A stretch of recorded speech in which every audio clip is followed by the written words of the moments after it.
All right, How to Make Homemade Popcorn Dining on a Dime, Cookbook Volume 1, page 408, right there, with all of the different variations on these two pages and the seasonings. All right, we are having a fall party for the kids at school, so I have my oil in here. I'm using coconut oil today, but just regular vegetable oil is fine. I just had coconut that I need to use up. Then you're going to take your popcorn. Now, here's the easy way to do it. I don't measure. I just put one layer on the bottom, a thin layer on the bottom. And that's how I know how much, and that's how I know I have the right amount of popcorn for my pot. So if it's a smaller pot, I'd use smaller popcorn, etc. Okay. Now, we're gonna let this heat up and let it start popping. Keep your lid on until it starts popping. Or keep your lid on the entire time while it's popping.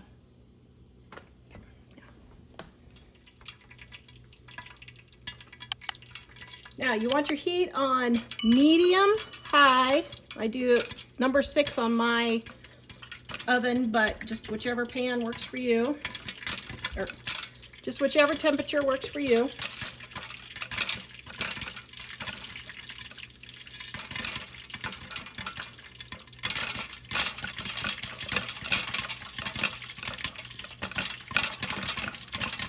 Another delicious steak.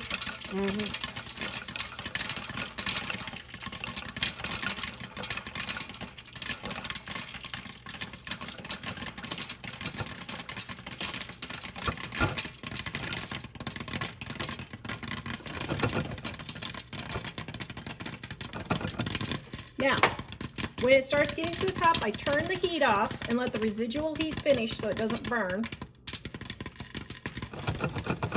Shake it gently so that the kernels fall down and finish popping.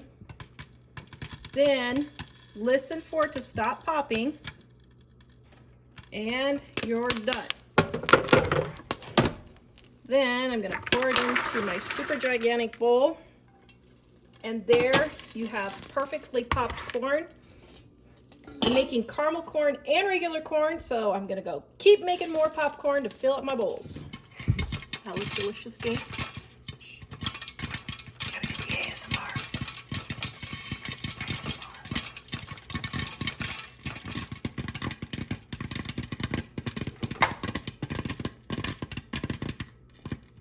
Then I'm going to salt, and if you want, you can butter it. And just stick a butter on a bowl this big. And there you go. This recipe is in the description below at livingonadime.com. Please go watch this video next.